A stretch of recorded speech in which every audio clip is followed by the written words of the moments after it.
En el archivo del Vaticano, en una bóveda que solo 3 personas vivas pueden abrir, existe un documento que cambia todo lo que crees saber sobre la historia humana.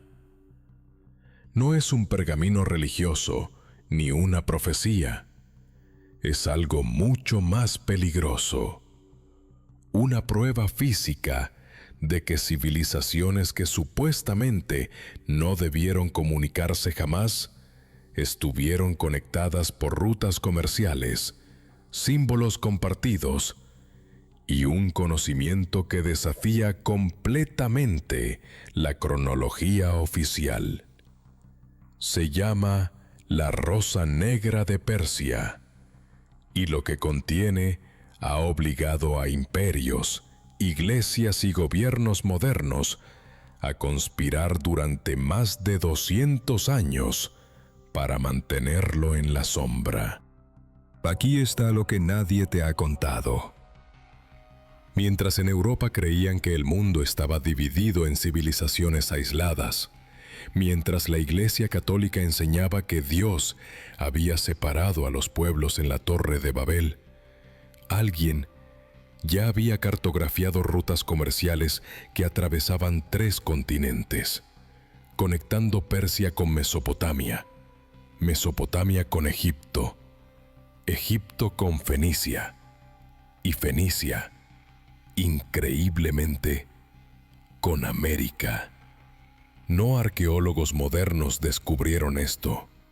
No fueron universidades prestigiosas. Fueron navegantes oscuros, cartógrafos imperiales y curanderos que leían símbolos en cerámica antigua.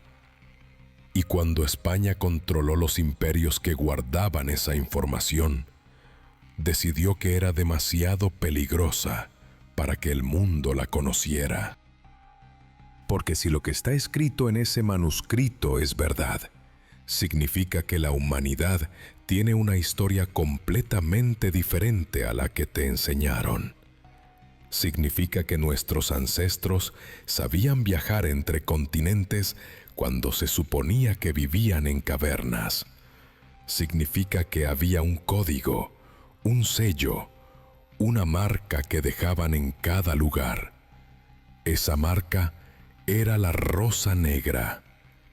Y esa marca aparece en templos mayas de Yucatán, en sellos comerciales babilónicos, en cerámicas del antiguo Perú, en inscripciones que los arqueólogos modernos catalogaron como símbolos locales independientes, cuando en realidad eran pruebas de un comercio global que debía permanecer oculto.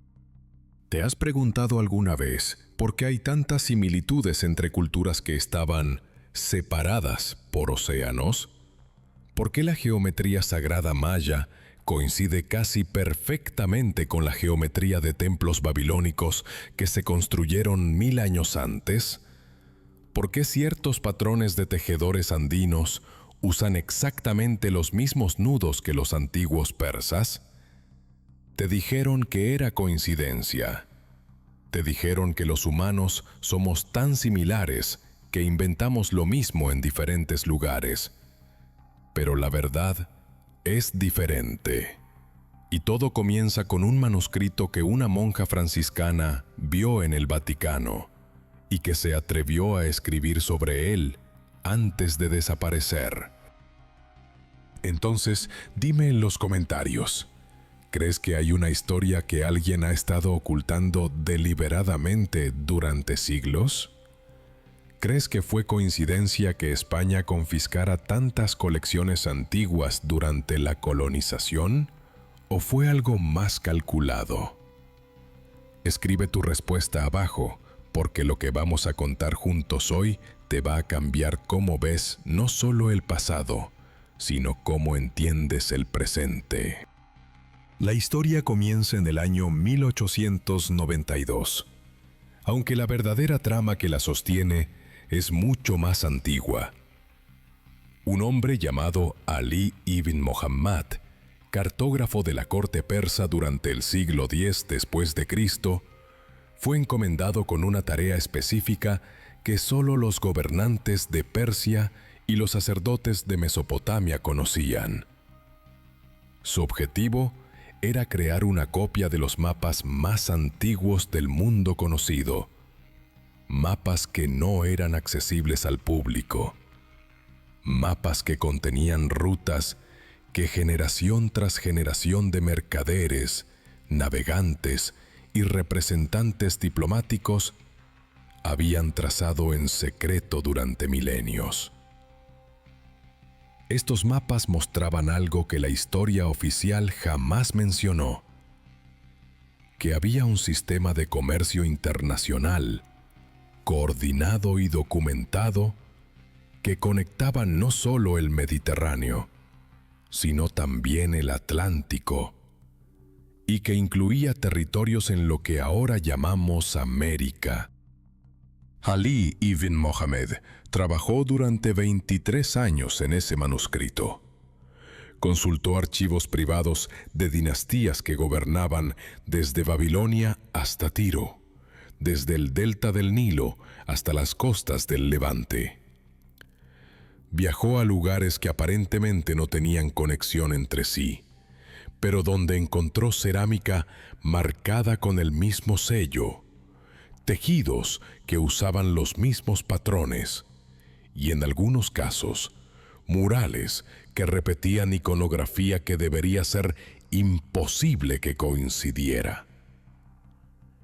En cada uno de esos lugares preguntaba a los ancianos, a los sacerdotes, a los guardianes de tradiciones orales, qué significaba ese símbolo.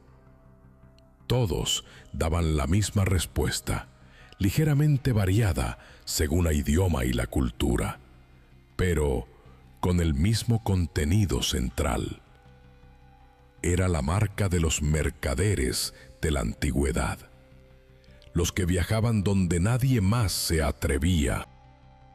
Ese sello, esa marca, era una rosa negra, trazada sobre 5 líneas que representaban, según algunos textos, las 5 rutas principales del comercio antiguo.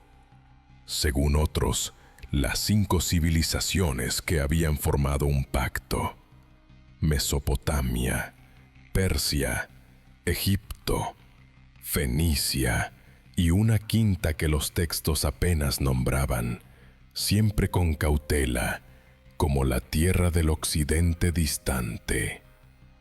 Cuando mencionaban esa tierra, los viejos escribas persas usaban caracteres especiales, como si la escribir en tinta normal fuera peligroso. Los arqueólogos modernos han interpretado eso como superstición. Pero si lo que sucedió después es verdad, entonces era algo más que superstición. Era precaución.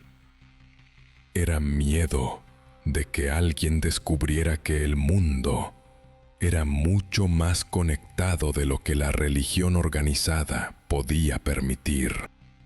Ali bin Muhammad terminó su manuscrito en el año 1018 después de Cristo. Lo llamó la Rosa Negra de Persia, un nombre que jugaba con doble significado. Era negra porque mostraba lo oscuro, lo oculto, y era rosa porque contenía un jardín de información hermosa pero peligrosa, secreta, que debía ser cultivada solo por aquellos que ya conocían su existencia. El manuscrito fue entregado al califa de la época, quien lo guardó en la Biblioteca Real de Persia en Ctesifón, la capital imperial. Durante siglos fue consultado solo por cartógrafos de confianza, por navegantes que operaban para la corona y por un círculo muy selecto de sacerdotes musulmanes que entendían que la información contenida desafiaba tanto a la Iglesia cristiana como a las instituciones islámicas que querían mantener a sus pueblos en ignorancia sobre la verdadera magnitud del mundo. Lo que sucedió en 1918 cambió todo. El imperio persa estaba colapsando bajo las presiones de la guerra mundial y las intrusiones europeas. Bibliotecas fueron dispersadas, colecciones fueron saqueadas, y en el caos de esa transición, el manuscrito de Ali ibn Muhammad desapareció de los registros oficiales. Pero no desapareció del todo.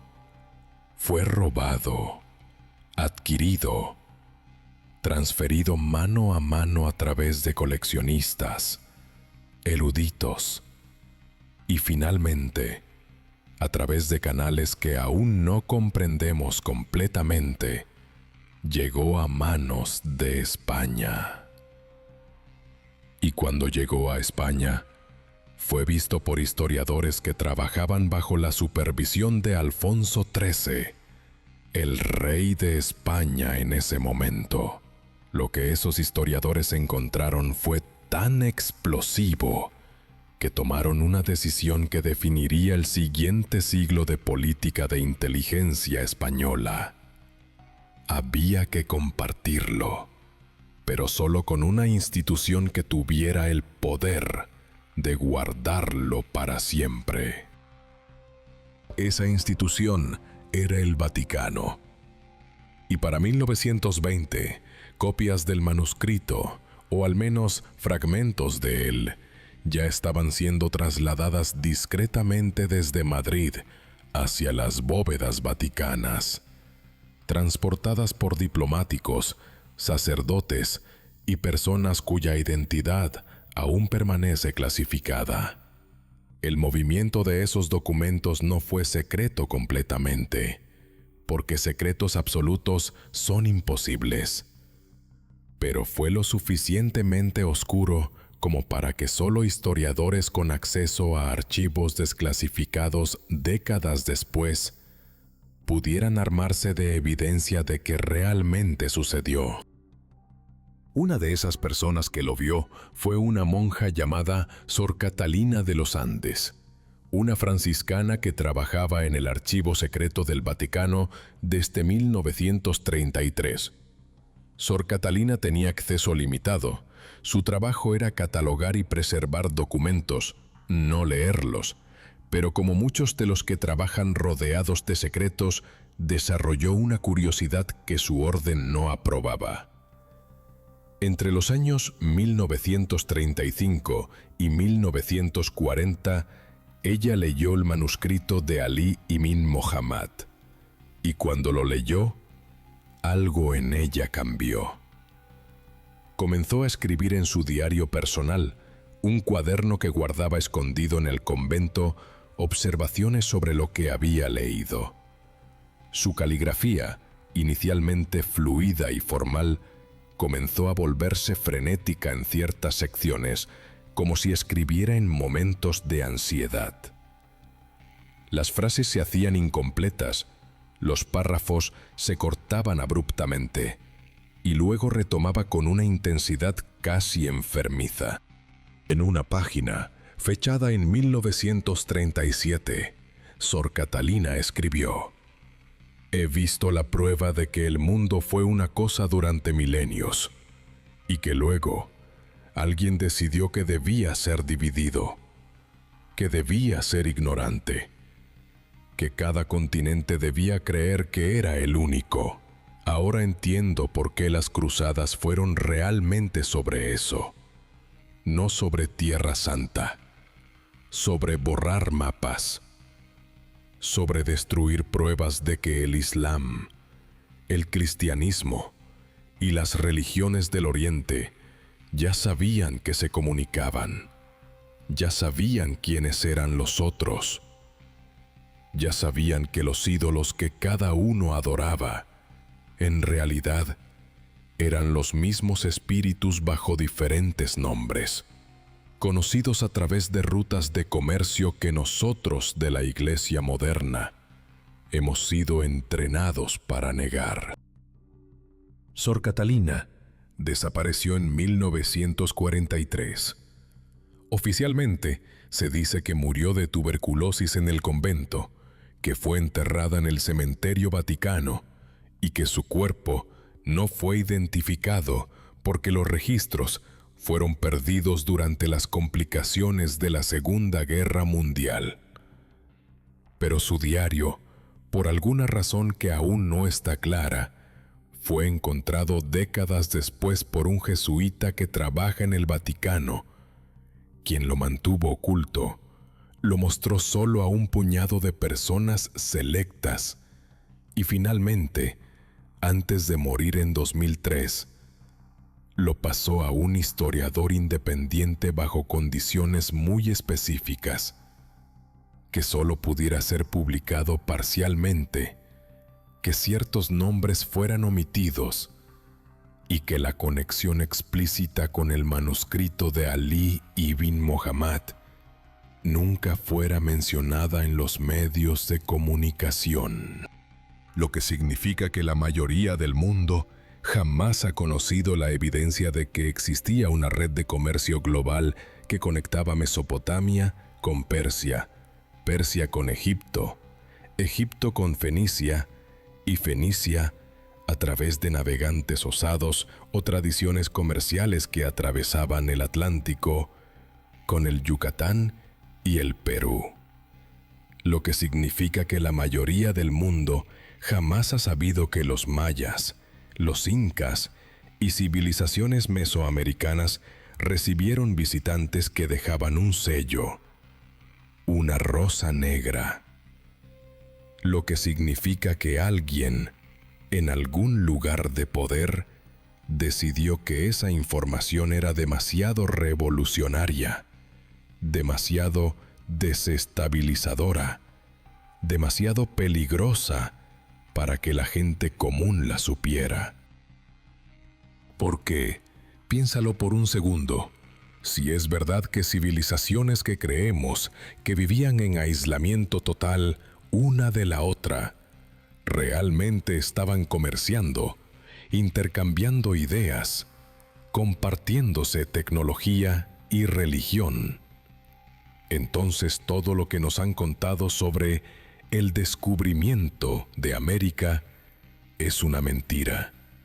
No fue descubierta, fue redescubierta, fue reencontrada. Y fue algo más que eso. Fue parcialmente recolonizada por personas que, en realidad, ya había estado allí antes, o al menos cuyas rutas comerciales ya habían sido trazadas siglos, tal vez milenios, en el pasado. El símbolo de la rosa negra aparece, según documentos que han sido publicados por historiadores independientes, en lugares que no deberían estar conectados. En Mesopotamia, en tablillas de arcilla que datan de 3000 años antes de Cristo, donde comerciantes babilónicos marcaban sus bienes con ese símbolo. En Persia, en joyas que han sido encontradas en excavaciones arqueológicas donde el símbolo está incrustado en oro. En Egipto, en inscripciones en tumbas donde se marca la ruta que un mercader particular, cuyo nombre está en caracteres que combinan hieroglíficos con escritura demótica de una manera que los egiptólogos nunca han sabido cómo clasificar, realizó en su vida. En Fenicia, en cerámicas comerciales que se suponía eran símbolos locales de identificación de alfareros. Y en América, en cerámica maya de Yucatán, en textiles andinos del Perú, en artefactos de culturas que existieron siglos, a veces milenios, después de que Persia, Mesopotamia y Egipto hubieran entrado en sus períodos de decadencia. Pero el hecho más perturbador, el hecho que hace que historiadores académicos tradicionales rechacen toda esta narrativa sin ni siquiera investigar, es que los símbolos de la rosa negra en América, específicamente en Yucatán y en el Perú, están acompañados por textos que describen, de manera que no puede ser coincidencia, eventos que ocurrieron en Mesopotamia y en Persia. No textos que hablen de esos eventos como si fueran conocidos a través de una tradición oral vaga y fragmentaria, sino textos que incluyen nombres específicos, fechas específicas, detalles arquitectónicos específicos que solo alguien que hubiera estado allí o quien hubiera hablado con alguien que hubiera estado allí recientemente podría haber conocido. En 1894, un arqueólogo francés llamado Désiré Charnay publicó un libro sobre sus excavaciones en México. Ese libro contenía ilustraciones de cerámica que había encontrado en Yucatán. Una de esas cerámicas mostraba, de manera inconfundible, la rosa negra. En el mismo libro, en la sección de anexos, Charnay incluyó una fotografía de un sello babilónico de su colección privada. Los dos símbolos eran idénticos. Cuando Charnay mencionó esto en una conferencia académica en París en 1895, fue severamente criticado. Sus colegas argumentaron que debía haber cometido un error, que los símbolos solo se parecían, pero no eran exactamente iguales, que no podía haber conexión posible entre Mesopotamia y Mesoamérica, porque la distancia era demasiado grande y los pueblos no tenían capacidad de navegación transoceánica. Lo curioso es que, décadas después, cuando la tecnología de navegación de los antiguos fenicios fue finalmente estudiada en serio, resultó que sí, que tenían capacidad de navegación transoceánica. Los arqueólogos modernos han descubierto evidencia de que los fenicios viajaban a lo largo de toda la costa atlántica, desde el norte de Europa hasta el norte de África. Y había especulaciones sobre si podrían haber alcanzado el Atlántico Oeste. Pero esas especulaciones fueron descartadas, porque si era verdad, entonces la narrativa entera de la historia tenía que cambiar. Y la historia, como la religión organizada, como la política, como cualquier institución de poder, no cambia fácilmente solo porque la evidencia la desafíe. La historia cambia cuando los que controlan la narrativa deciden que ya no pueden mantenerla. En España, entre los años 1920 y 1935, sucedió algo interesante. La Academia Real de España comisionó una serie de estudios sobre antigüedades hispánicas y vínculos con civilizaciones clásicas. Oficialmente, el objetivo era académico: entender mejor las conexiones entre España y las antiguas civilizaciones del Mediterráneo. Pero en realidad, como se revelaría años después, era algo mucho más específico. España, bajo la dirección de Alfonso XIII, estaba buscando documentación sobre el comercio antiguo. Estaba buscando pruebas de que los españoles ancestrales, los iberos, fueron parte de esa red de comercio que conectaba el mundo antiguo. Y si eso era verdad, entonces España tendría una reivindicación histórica a esa tradición, a esa sabiduría perdida, a esa capacidad de navegación y comercio que había dominado durante milenios.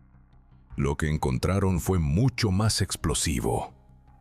A través de intermediarios, a través de coleccionistas privados cuyas conexiones nunca fueron completamente explicadas, la Academia Real de España obtuvo acceso, o al menos copias de acceso, a fragmentos del manuscrito de Ali ibn Muhammad. La rosa negra de Persia no estaba en España. El original estaba en el Vaticano, como ya hemos establecido. Pero en Madrid, en colecciones privadas, en archivos académicos, comenzaron a aparecer referencias a ese manuscrito, citas de él, fragmentos traducidos, anotaciones sobre su contenido. Uno de esos fragmentos, que fue reproducido en un libro académico en 1928, mencionaba específicamente que los mercaderes de la Rosa Negra incluían navegantes de las tierras de Iberia. El texto continuaba: los hombres de Iberia eran conocidos por su capacidad de navegar contra el viento, por su habilidad en construir barcos que podían resistir tempestades que otros no podían atravesar. Eran contratados por los fenicios y por los comerciantes persas para las rutas más peligrosas, aquellas que iban hacia el occidente, donde los mapas terminaban y comenzaban los relatos de lo desconocido.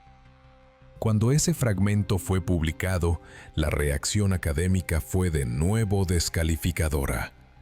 Se argumentó que el texto era una falsificación moderna, que no podía ser auténtico, que el manuscrito original, si existía, debería haber sido estudiado por instituciones académicas reconocidas.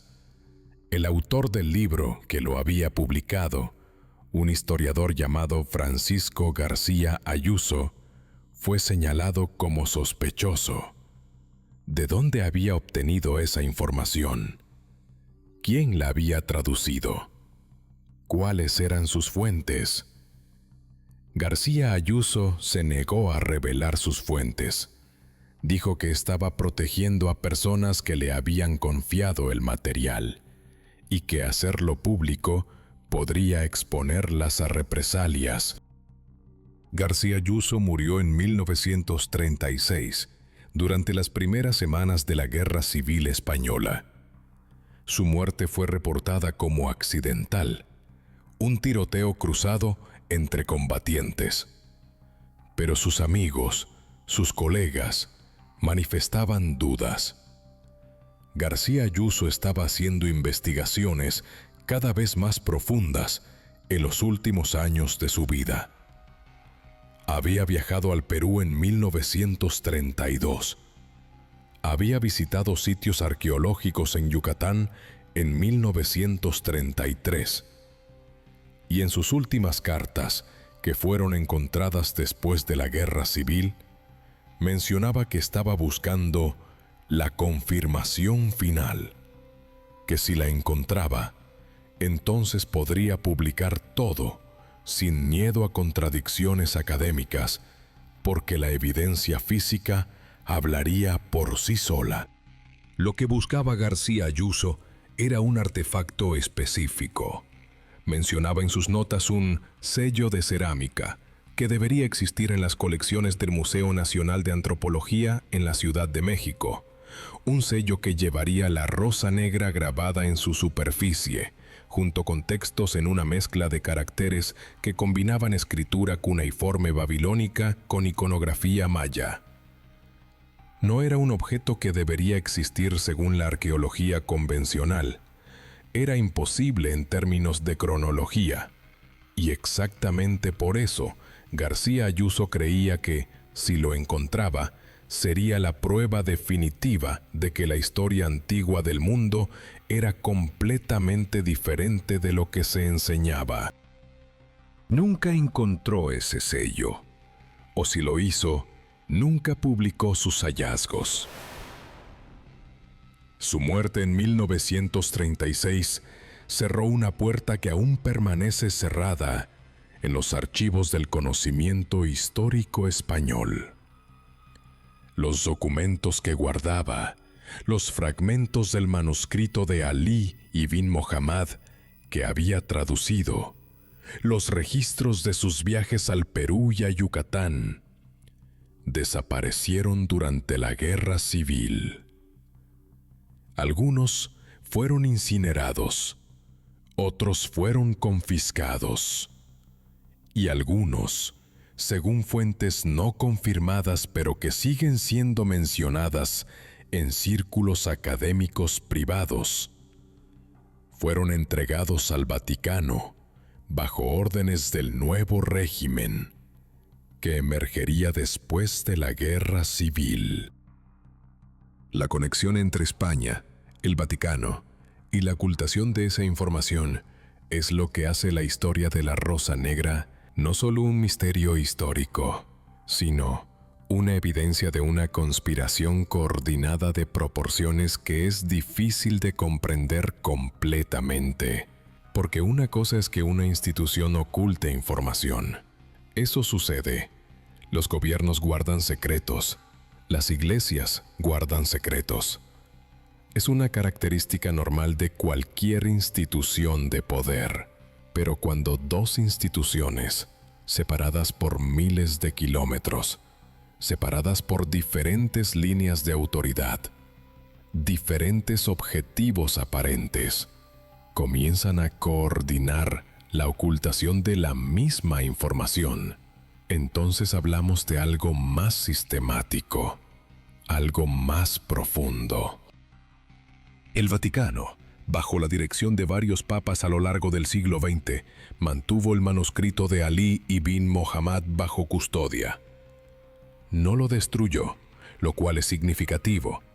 Si el objetivo hubiera sido simplemente eliminar la información, la manera más eficaz habría sido quemar el manuscrito. Pero no lo hicieron. Lo preservaron, lo protegieron, lo estudiaron en privado. Lo que significa que alguien dentro del Vaticano, en posición de poder, creía que la información contenida en ese manuscrito era valiosa, verdadera, y que tenía que ser preservada aunque fuera en secreto. O bien, había que mantenerla bajo control porque revelarla causaría un daño que el Vaticano no estaba dispuesto a permitir. España, por su parte, después de la Guerra Civil, bajo el régimen de Franco, también parecía estar coordinando con el Vaticano en relación a estos temas. Historiadores que investigaban sobre la Rosa Negra fueron desalentados. Los archivos que podrían contener información sobre las colecciones privadas que habían sido trasladadas del Perú y de México a España durante la colonización fueron catalogados, pero no hechos accesibles a investigadores independientes. Una vez, en 1958, un historiador italiano intentó acceder a los archivos españoles sobre colecciones de arte y artefactos coloniales. Sus solicitudes fueron rechazadas. Cuando preguntó por qué, le fue dicho simplemente que esos archivos estaban bajo protección especial por tratados internacionales y que su acceso requería autorización conjunta del Vaticano y del Gobierno de España. Ninguna de esas dos instituciones, por supuesto, otorgó esa autorización. Pero la verdad, como todas las verdades, tiene una manera de filtrarse. A través de personas que no deberían haber acceso, pero que de todas formas lo tienen. A través de documentos que se suponía debían permanecer clasificados, pero que alguien copia antes de que sean destruidos. A través de testimonios de ancianos que guardan secretos de familia durante décadas, esperando al momento correcto para revelarlos. Y a través de académicos dedicados que leen entre líneas, que notan omisiones en los registros históricos, que ven patrones donde la historia oficial intenta convencernos que no hay nada. Uno de esos académicos fue un hombre llamado Antonio Marín, un historiador español que pasó más de 30 años investigando las colecciones privadas españolas que fueron traídas del Nuevo Mundo durante la conquista. Marín murió en 1993, pero antes de su muerte, compiló más de 2000 páginas de notas sobre la Rosa Negra, sobre la conexión entre la iconografía mesopotamia, persa, egipcia, fenicia y mesoamericana. Sus notas nunca fueron publicadas de manera oficial.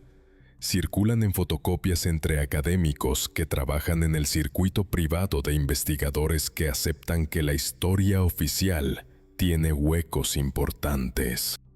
En esas notas, Marín describe haber encontrado, en las colecciones privadas de una familia aristocrática española, fotografías de cerámica que fueron traídas del Perú durante los primeros años de la conquista.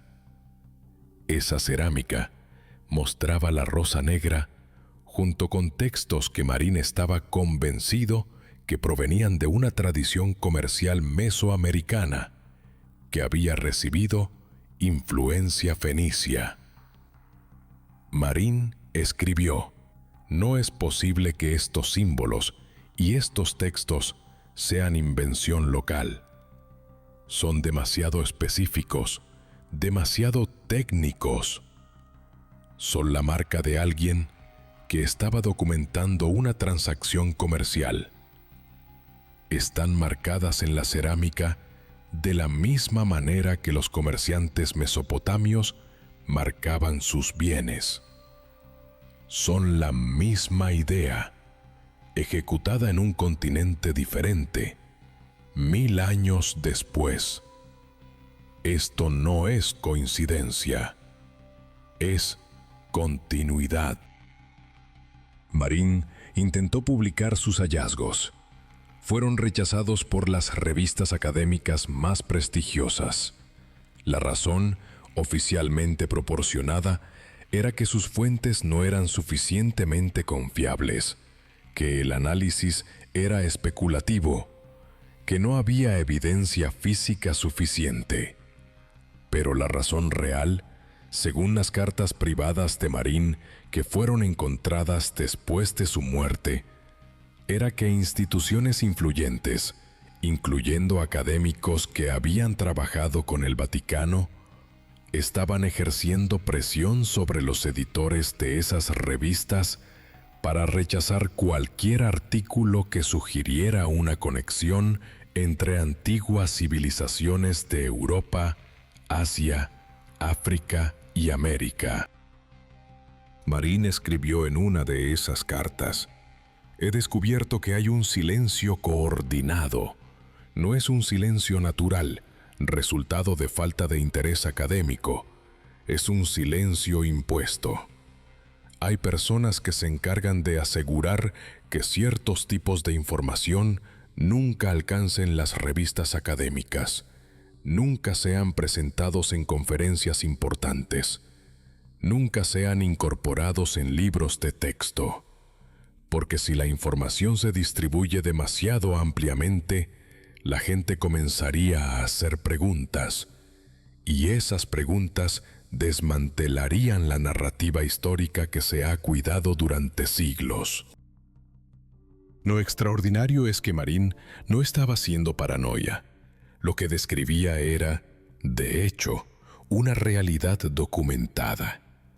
Ha habido, y hay, académicos y profesionales que trabajan discretamente para mantener cierta información fuera de la corriente principal de conocimiento académico. No es una conspiración en el sentido de una sala llena de hombres con túnicas negras tomando decisiones deliberadas. Es algo más sutil.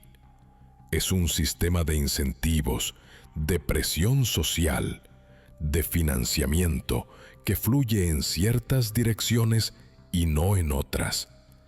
Es una acumulación de decisiones pequeñas, tomadas por personas en posiciones de poder académico que en conjunto crean un efecto de censura que no requiere de un decreto formal, porque surge naturalmente de la estructura misma de cómo funciona la academia. En el Perú, la investigación de la Rosa Negra ha sido igualmente obstaculizada.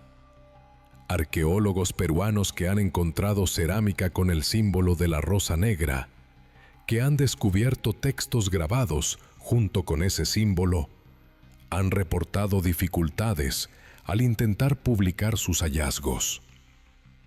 El INAH, el Instituto Nacional de Antropología de México, tiene políticas sobre qué tipo de hallazgos pueden ser publicados y cuáles no. Formalmente, esas políticas existen para proteger el patrimonio cultural, para asegurar que los hallazgos sean sometidos a análisis cuidadosos, para evitar especulación sensacionalista.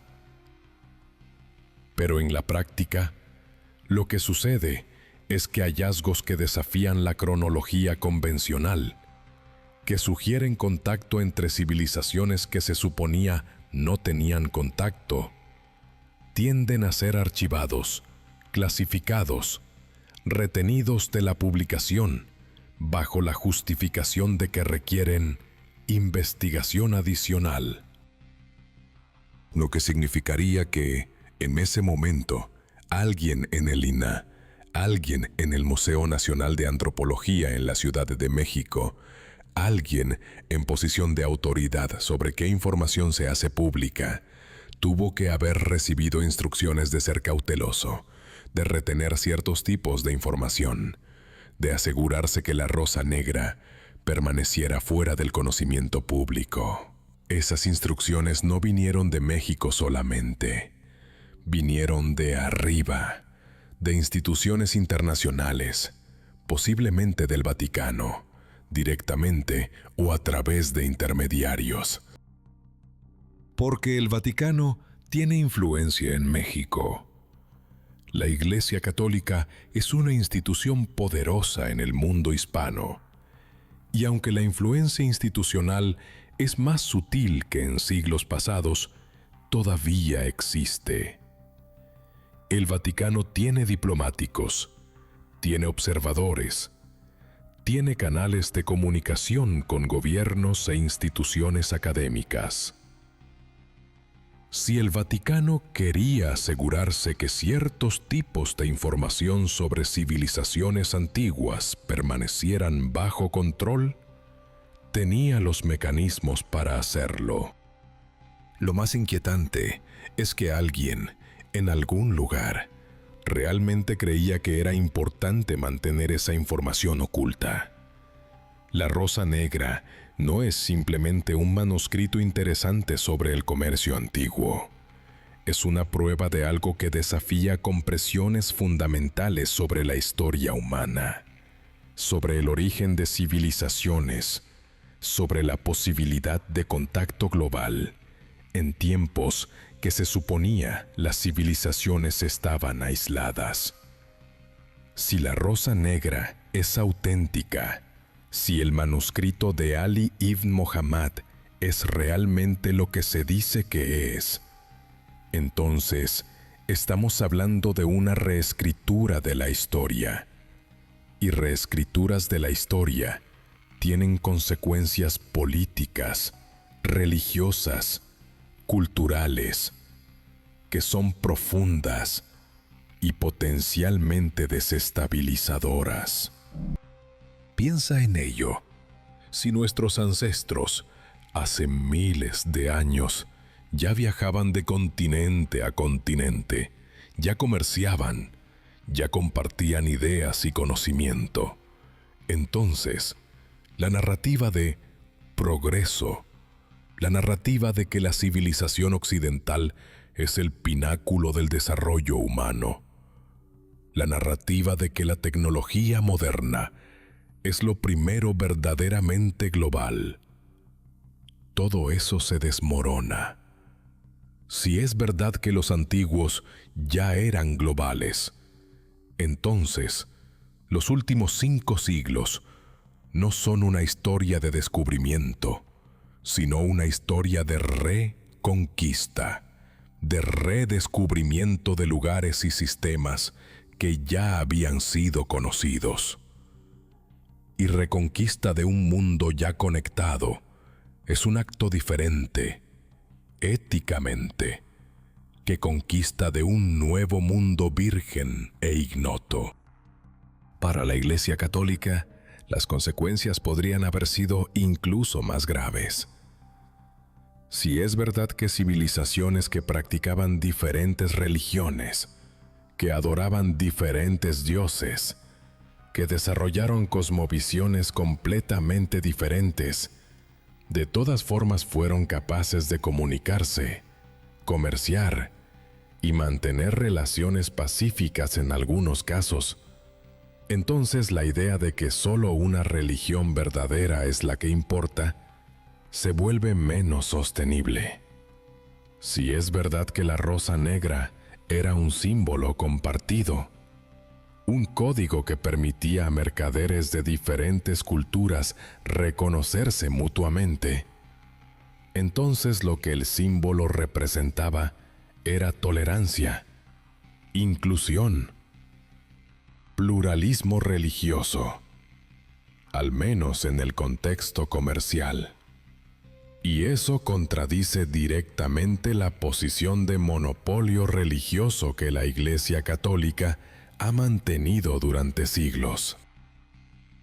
Entonces, desde esa perspectiva, tiene sentido que el Vaticano haya querido proteger ese manuscrito, guardarlo, ocultarlo, no para preservar la verdad, sino para proteger su propia autoridad.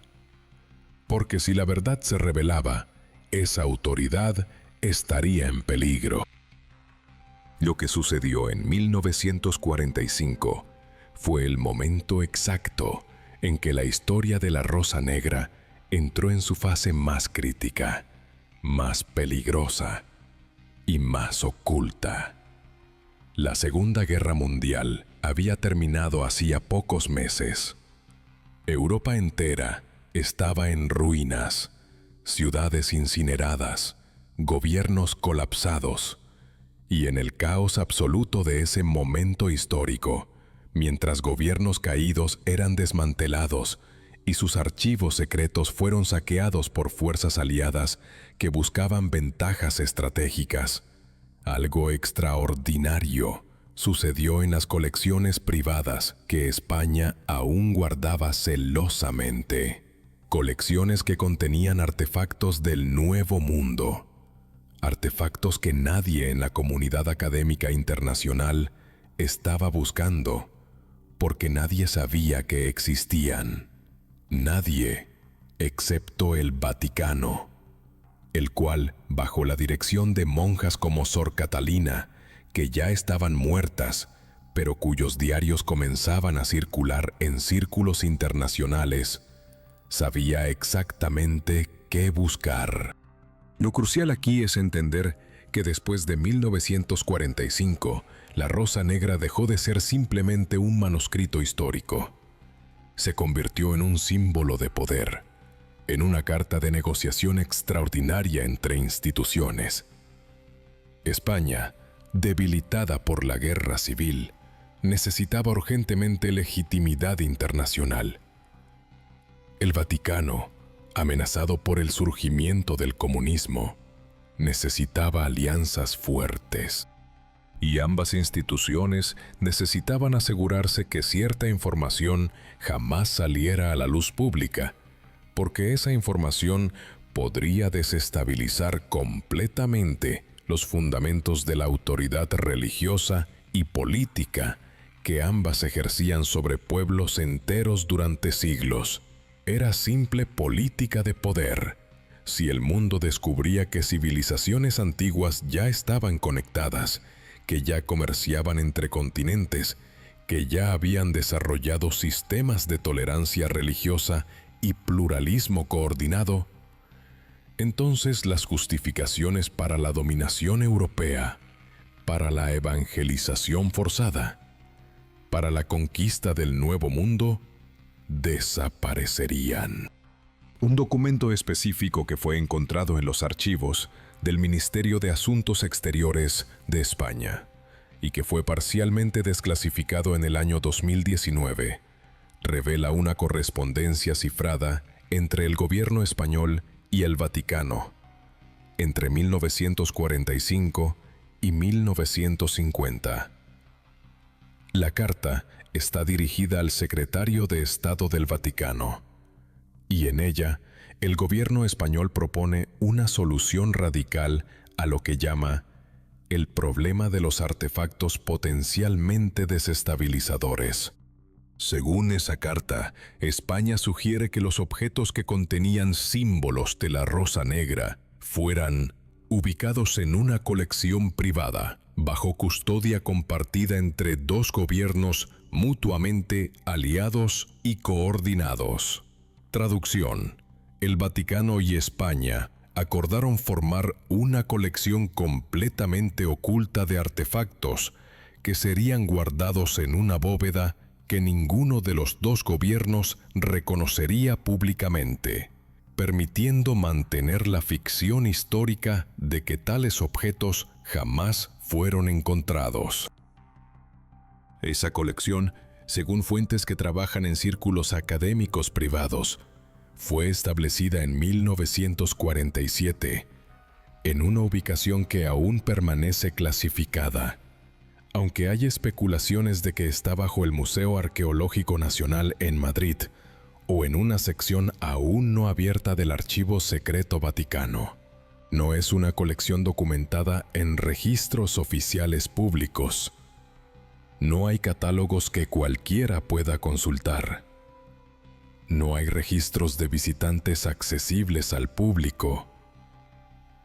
Es una colección que existe, según todas las evidencias, solo en documentos clasificados y en el conocimiento de un puñado de personas que han sido autorizadas a acceder a ella a lo largo de las décadas. Un coleccionista privado alemán llamado Klaus Hoffmann, quien pasó años buscando colecciones de arte saqueado durante la guerra, reportó en sus diarios que en 1978 intentó rastrear una colección de cerámica mesoamericana que había sido llevada a España durante la conquista. Sus notas mencionan que fue directamente al Museo Arqueológico Nacional en Madrid, cuando pidió ver los catálogos de colecciones mesoamericanas.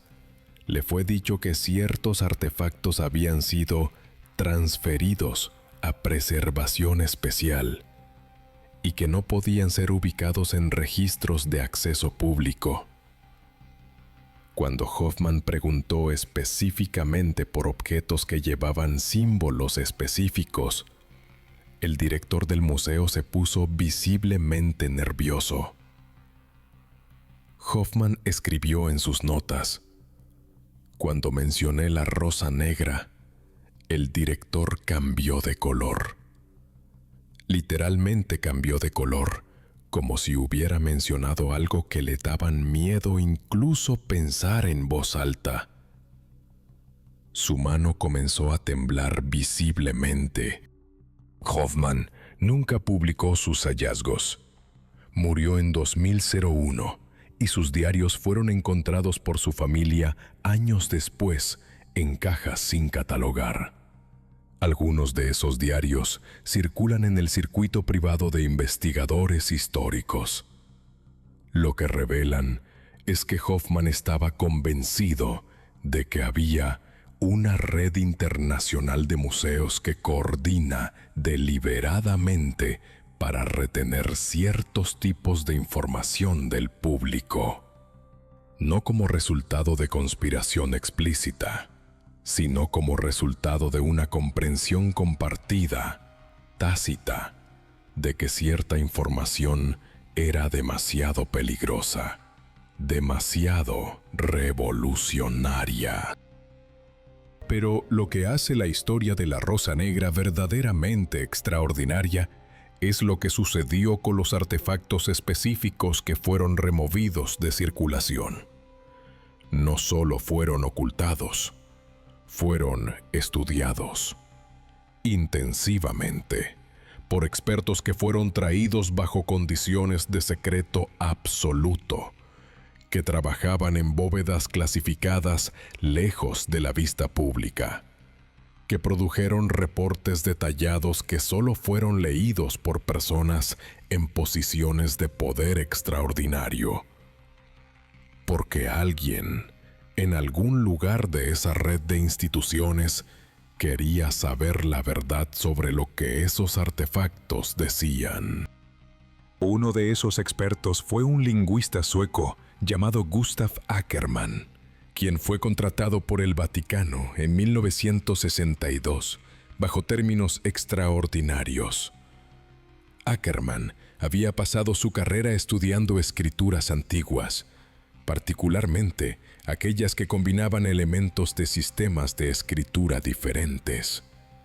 Fue traído al Vaticano por un período de 3 meses, bajo la condición formal de que firmaría un acuerdo de confidencialidad que lo vinculaba legalmente a nunca revelar lo que viera.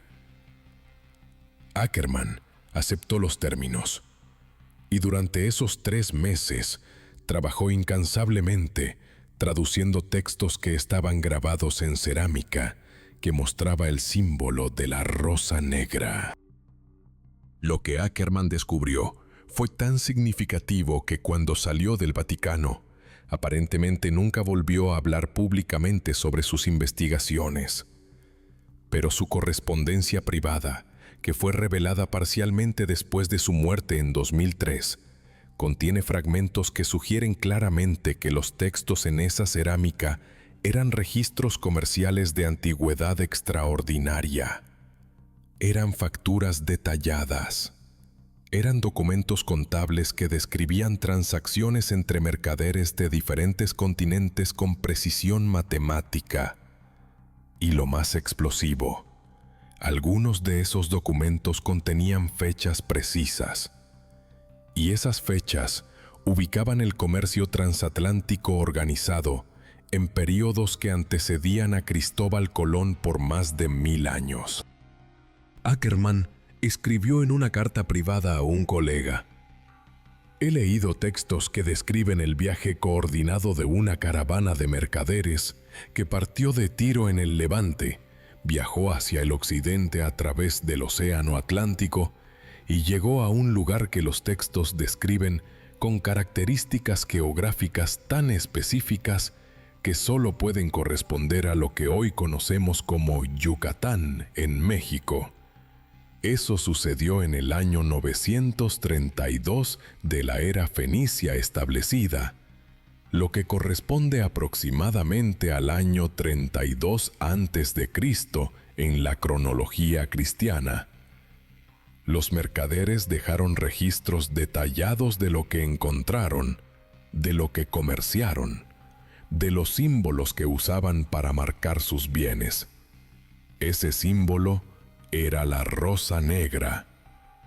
Y el registro está tan bien preservado, está tan completo, que no es posible cuestionarlo como ficción o como falsificación moderna.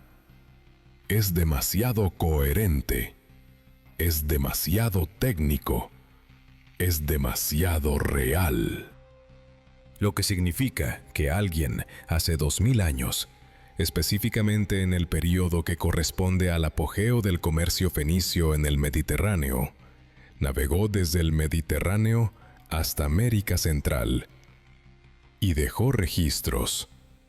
Y esos registros fueron encontrados siglos después por civilizaciones mesoamericanas, que los preservaron, que los transmitieron a través de generaciones de sacerdotes y mercaderes, hasta que fueron capturados por conquistadores españoles, que los entendieron lo suficiente como para darse cuenta de que desafiaban completamente la narrativa oficial de la historia que la Iglesia Católica había estado enseñando.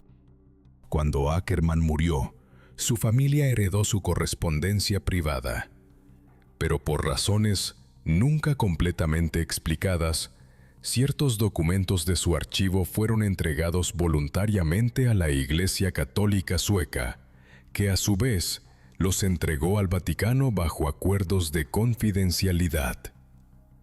Otros documentos desaparecieron, y solo fragmentos de lo que Ackerman había escrito fueron preservados en manos de académicos que los tenían como tesoros intelectuales privados, documentos que podían ser compartidos solo bajo términos muy específicos y con personas que habían demostrado un compromiso hacia la verdad histórica por encima de la comodidad académica.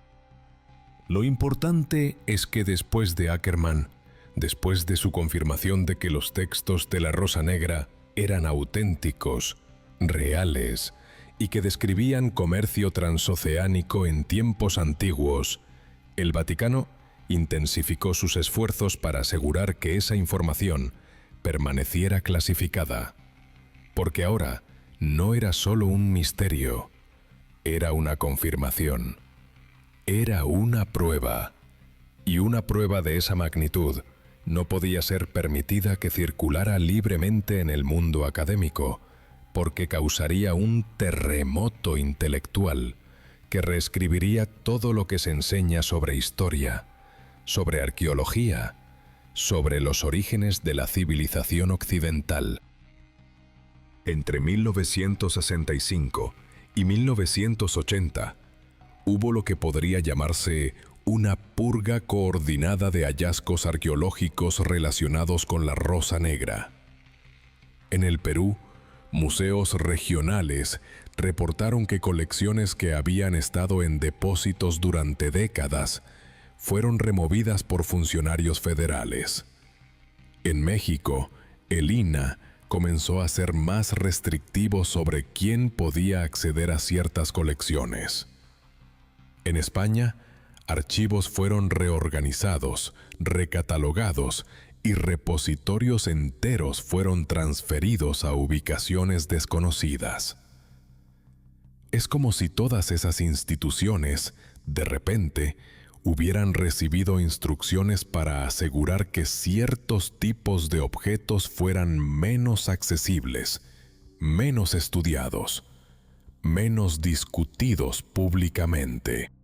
Un arqueólogo peruano llamado Julio Peralta, quien trabajaba en el Museo Regional de Ica en los años 70, escribió un ensayo en 1979 titulado Símbolos comerciales del antiguo Perú. En ese ensayo mencionaba incidentalmente cerámicas que llevaban lo que él describía como símbolos de origen desconocido, que aparentemente estaban asociados con períodos de contacto internacional. El ensayo fue publicado en una revista académica de bajo perfil. Nunca fue reseñado, nunca fue citado, nunca fue integrado en la corriente académica principal. Y cuando Peralta intentó publicar investigaciones posteriores más específicas sobre esos símbolos, sus artículos fueron rechazados por todas las revistas académicas principales. Cuando pidió explicaciones, le fueron dadas respuestas vagas. Peralta murió en el año 2014. Su archivo personal, que contenía fotografías de cerámicas, notas sobre sus investigaciones, era extremadamente extenso. Cuando se ofreció a donar esos archivos a instituciones académicas internacionales, la respuesta fue entusiasta, pero con un giro interesante. Las instituciones insistían en que ciertos tipos de materiales, particularmente fotografías de objetos que llevaban símbolos específicos, debían ser depositados en colecciones privadas, clasificadas por razones de conservación, lo que significaba que la familia Peralta tuvo que entregar esas fotografías a instituciones que no las haría disponibles públicamente. En el año 2019, un historiador chileno llamado Roberto Mendoza publicó un libro ampliamente ignorado por la academia convencional, titulado Las Rutas Olvidadas, Comercio Transoceánico en la Antigüedad. En ese libro, Mendoza citaba a Peralta, citaba investigaciones de otros académicos que habían sido silenciados, y argumentaba que existía una red de evidencia arqueológica que apuntaba hacia el contacto entre civilizaciones antiguas. Lo más importante es que Mendoza no citaba solo documentos académicos, citaba también diarios privados, correspondencia personal de investigadores fallecidos, fragmentos de trabajos que habían sido archivados pero que habían circulado en círculos privados. Era un trabajo que armaba la historia a partir de piezas deliberadamente dispersas. Y lo hizo de una manera que era meticulosa, que era académicamente rigurosa, que era casi imposible de refutar sin simplemente ignorarlo. El libro de Mendoza fue publicado por una pequeña editorial en Santiago. Vendió menos de 1000 copias. Nunca fue reseñado por revistas académicas principales. Pero un evento cambió todo en el año 2023. Un arqueólogo español llamado María Elena Rodríguez, trabajando en una investigación sobre colecciones de arte colonial en España, descubrió por accidente un catálogo de 1946 que listaba artefactos que habían sido enviados del Perú a España durante la conquista. Ese catálogo había sido perdido, encontrado de nuevo, perdido nuevamente, hasta que finalmente fue redescubierto en una caja de documentos desorganizados en el sótano del Ministerio de Cultura en Madrid. Lo extraordinario del catálogo es que contenía descripciones detalladas de objetos específicos, incluyendo cerámica que llevaba símbolos que el catalogador describía como marca de comercio internacional antigua. Cuando Rodríguez comenzó a investigar dónde estaban esos objetos catalogados, descubrió que la mayoría simplemente no existían en registros posteriores. Habían desaparecido, o habían sido transferidos, o habían sido destruidos. Pero algunos, un pequeño número, existían aún en colecciones del Museo Arqueológico Nacional de Madrid. Rodríguez solicitó acceso a esos objetos. Su solicitud fue rechazada. Cuando preguntó por qué, le fue dicho que esos objetos estaban bajo restricción de acceso y que requería autorización especial que no era rutinariamente otorgada. Rodríguez hizo algo que otros académicos no habían hecho. Denunció públicamente la restricción. Escribió un artículo de opinión en un periódico español en el año 2024, argumentando que existía un silencio coordinado alrededor de ciertos hallazgos arqueológicos mesoamericanos en colecciones españolas, y que ese silencio no tenía justificación académica válida. Su artículo causó una pequeña tormenta en medios de comunicación españoles. Fue mencionado en radio, en línea, fue discutido en círculos académicos privados. Y entonces, algo inesperado sucedió. En el mes de noviembre del año 2024, un investigador independiente que trabaja con archivos desclasificados filtró a través de múltiples canales de comunicación segura una serie de fotografías. Esas fotografías mostraban cerámicas que llevaban símbolos de la Rosa Negra, acompañadas de textos grabados que, según los análisis preliminares, estaban en una mezcla de escritura cuneiforme babilónica antigua y glifos mayas. Las fotografías fueron distribuidas en foros académicos privados, en grupos de investigadores independientes, en plataformas que operan fuera del circuito académico convencional. Lo que esas fotografías mostraban era una transacción comercial documentada. Un mercader fenicio llegaba a puerto en lo que es hoy Yucatán. Intercambiaba bienes, dejaba su marca, la rosa negra, y lo documentaba en cerámica, usando un sistema de escritura que combinaba elementos de su sistema conocido con elementos que había aprendido de interactuar con mercaderes mesoamericanos. Era comunicación, era coordinación, era evidencia de que no había aislamiento, sino conexión profunda. Comercio duradero y mutuo reconocimiento entre civilizaciones que, supuestamente, jamás deberían haber sido capaces de contacto. Las fotografías causaron un revuelo en círculos académicos privados. Y aunque fueron rápidamente descartadas por la academia convencional como probablemente falsificaciones o fotos de origen dudoso, la verdad es que algo había cambiado. La información, una vez más, estaba filtrándose. Y una vez que la información filtra, una vez que entra en circulación, incluso en forma limitada, el trabajo de mantenerla oculta se vuelve exponencialmente más difícil. Lo que sucede ahora es que estamos en un momento de transición. El manuscrito de Ali ibn Muhammad, la Rosa Negra de Persia, sigue siendo guardado en el Vaticano. Los artefactos que llevan el símbolo siguen siendo clasificados en colecciones privadas del Vaticano, de España, posiblemente de otras instituciones.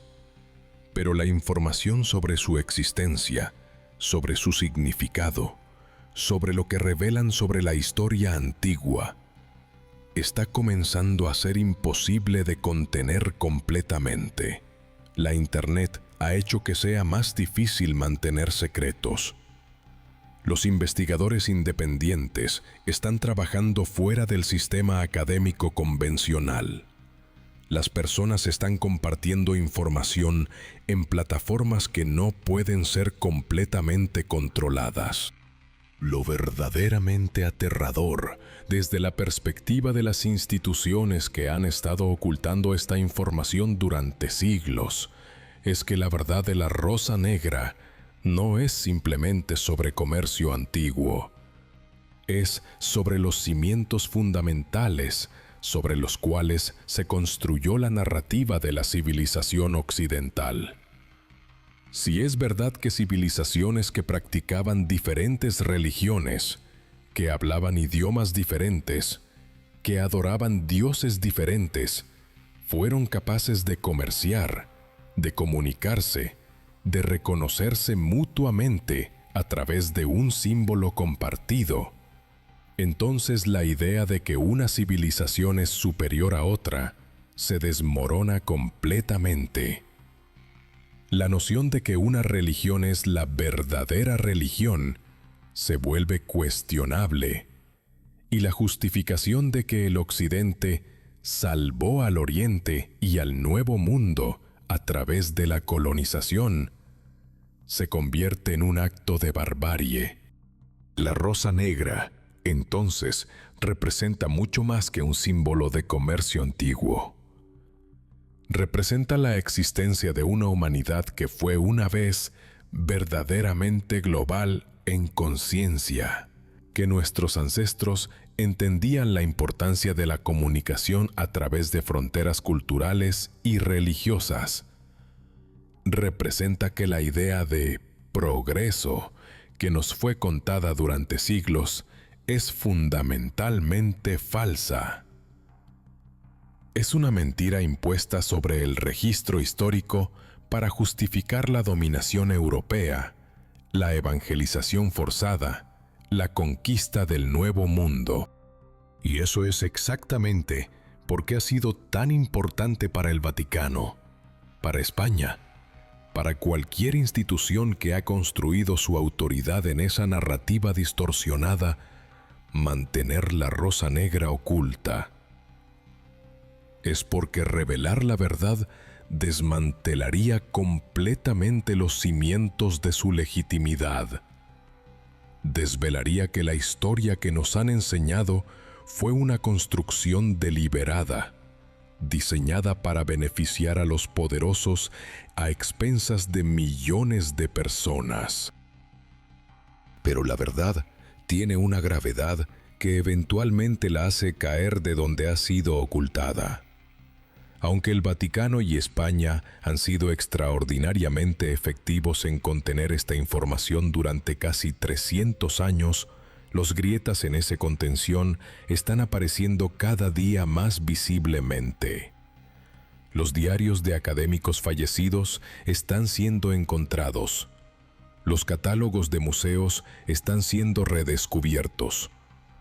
Las fotografías filtradas circulan exponencialmente. Y la generación joven, que rechaza la autoridad sin cuestionamiento, está comenzando a hacer preguntas que no pueden ser silenciadas completamente. Así que la pregunta final es esta: ¿estás listo para la verdad? ¿Estás preparado psicológicamente para que todo lo que crees saber sobre la historia sea reescrito completamente? Porque cuando la rosa negra sea completamente revelada, cuando el manuscrito de Ali ibn Muhammad sea finalmente accesible, cuando los artefactos clasificados sean exhibidos públicamente, ese será el momento en que cada uno de nosotros tendremos que decidir: ¿seguimos creyendo en la narrativa que nos fue impuesta? ¿O elegimos la verdad, aunque eso signifique desmantelar todo lo que hemos construido sobre esa narrativa falsa?